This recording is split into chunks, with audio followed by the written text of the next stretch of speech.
अब अगर राज कुंद्रा ये बात कह रहे हैं कि ये सब चलता है, इट्स ओके, सब कर रहे हैं, तो गलत कैसे हो सकता है? इसे कहते हैं गुमराह करना, यानी ये बोलना कि नहीं नहीं इट्स ओके, चलता है, सब करते हैं, सब देखते हैं, तो जाहिर सी बात है कि ये गलत नहीं है, ये सही है। जिनको पोर्नोग्राफी का शौक़ है वो बेशक करें, देश के बाहर जाकर करें। कल मैं तकरीबन 11 बजे के आसपास प्रॉपर्टी सेल पर गई थी और लगभग रात के 8 बजे तक पूछताछ चलती रही। जांच अधिकारियों ने कई सारे सवाल पूछे। शुरुआत हुई आर्म्स प्राइम से।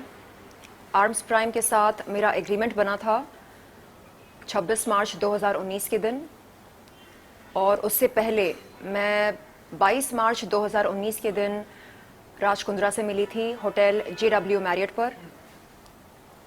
उस मुलाकात में किस तरह की बातें हुई, एग्रीमेंट के टर्म्स एंड कंडीशंस क्या हैं, एग्रीमेंट के चलते कितने वीडियोस बने, वीडियो शूट के दौरान कौन कौन मौजूद थे, कंटेंट क्रिएशन में कौन कौन शामिल थे, ये सारे सवाल मेरे सामने रखे गए। और राज कुंद्रा की अन्य कंपनियों के बारे में मुझसे पूछा गया, जैसे हॉट शॉट्स, बॉली फेम वगैरह वगैरह, और राज कुंद्रा के साथ क्या संबंध हैं ये भी पूछा गया। एंड मैंने वो सभी जानकारी जांच अधिकारियों के सामने रखी जो मेरे पास थी राज कुंद्रा के बारे में और उनकी कंपनियों के बारे में। एंड वहाँ से निकलने से पहले मैंने सभी जांच अधिकारियों से ये कहा कि यदि वो फ्यूचर में कभी मुझसे फिर से संपर्क करना चाहेंगे तो बेशक कर सकते हैं, और किसी भी सवाल के लिए वो मुझे फिर से बुला सकते हैं।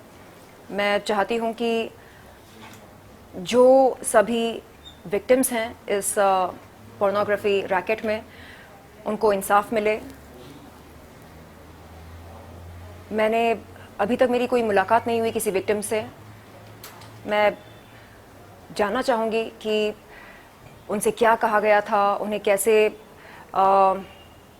गुमराह किया गया था, और मैं चाहती हूँ कि सभी विक्टिम्स, सभी पीड़िताएं आगे आएं और अपना बयान दें, क्योंकि जब तक वो बोलेंगी नहीं तब तक पता कैसे चलेगा कि मोडस ऑपरेंडी क्या था। जी, तो विक्टिम्स तो धीरे धीरे सामने आ रहे हैं। राज कुंद्रा के बारे में आप कुछ कहना चाहेंगी?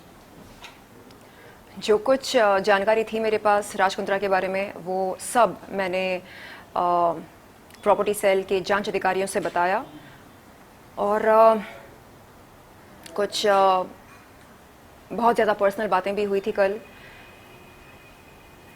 अप्रैल 2021 में मैंने जुहू पुलिस चौकी पर एक शिकायत की थी राज कुंद्रा के ख़िलाफ़। उस शिकायत के बारे में कई सारे सवाल पूछे गए। राज कुंद्रा मेरे घर पर कितने दफ़ा आए, कितनी बार आए और क्यों आए, क्या बातें हुई हमारे बीच में, ये सारे सवाल भी पूछे गए थे। चलिए, तो फाइनली कुछ कहना चाहेंगे अपने फैंस को? जैसे कि हम देख रहे हैं कि धीरे धीरे जो विक्टिम्स है वो भी सामने आ रहे हैं, तो अपने फैंस के लिए कुछ कहना चाहेंगे? और लड़कियों के लिए कुछ कहना चाहेंगी जो इन चीज़ों का शिकार हुई? जी, देखिए, जब पोर्नोग्राफी के बारे में मैं कुछ कहती हूँ तो लोग बोलते हैं ये देखो 900 चूहे खाकर बिल्ली चली हज को। हाँ, 2012 में मैंने प्लेबॉय के लिए शूट किया। हाँ, मुझे बोल्ड कंटेंट शूट करने से कोई परहेज़ नहीं हुआ करता था, लेकिन जब हम कानून के दायरे से बाहर निकलते हैं, जब कानून का उल्लंघन करना शुरू करते हैं, तब हमें खुद से सवाल करना चाहिए कि क्या जो हम कर रहे हैं वो सही कर रहे हैं या नहीं। जिनको पोर्नोग्राफी का शौक़ है वो बेशक करें, देश के बाहर जाकर करें, लेकिन देश के अंदर रहकर देश की भूमि पर यदि आप पोर्नोग्राफी को बढ़ावा दे रहे हैं तो ये कोई भी अथॉरिटी बर्दाश्त नहीं करेगी। तो मेरा उन ट्रोल्स से ये कहना है जो बोलते हैं कि ओहो पोर्नोग्राफी तो हम सब देखते हैं, इसमें क्या बुराई है। अगर आपको देखना हो आप देखें, लेकिन आप ये ना भूलें कि टेलीकम्युनिकेशंस डिपार्टमेंट ने 2005 में सभी पॉर्न वेबसाइट्स पर बैन लगाई थी। गवर्नमेंट ऑफ इंडिया हमें इजाजत नहीं देता कि हम किसी पॉर्न वेबसाइट पर जाकर पॉर्न देखें। तो जब देश का ये कानून है, हम देश में रहकर क्यों इसका उल्लंघन कर रहे हैं, और वो भी इतने बड़े स्तर पर क्यों? तो मुझे लगता है कि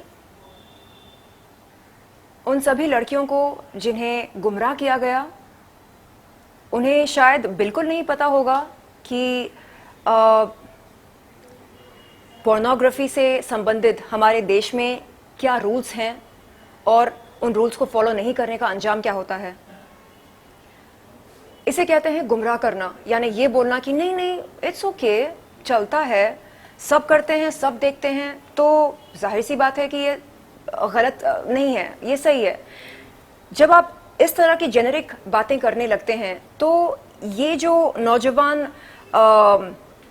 लड़के लड़कियां होते हैं जो यहाँ पर काम की तलाश में आते हैं, इन्हें लगने लगता है कि ओके, अब अगर राज कुंद्रा ये बात कह रहे हैं कि ये सब चलता है, इट्स ओके, सब कर रहे हैं, तो गलत कैसे हो सकता है। तो वो इस बात को सच के तौर पर स्वीकार करते हैं। एंड यहाँ से शुरू होता है मिसलीडिंग का ये जो सिलसिला है। तो मेरा उन सभी विक्टिम्स, पीड़िताओं से ये निवेदन है कि आप आगे आएं और बताएं कि आपसे क्या क्या कहा गया था, कैसे आपको अप्रोच किया गया था, कैसे हॉट शॉट्स ने या बॉलीफेम ने या आर्म्स प्राइम ने आपको अप्रोच किया और आपको इस दुनिया में आकर्षित किया। आप बताएं, तभी पता चलेगा कि मोडस ऑपरेंडी क्या था। Thank you so much. Thank you.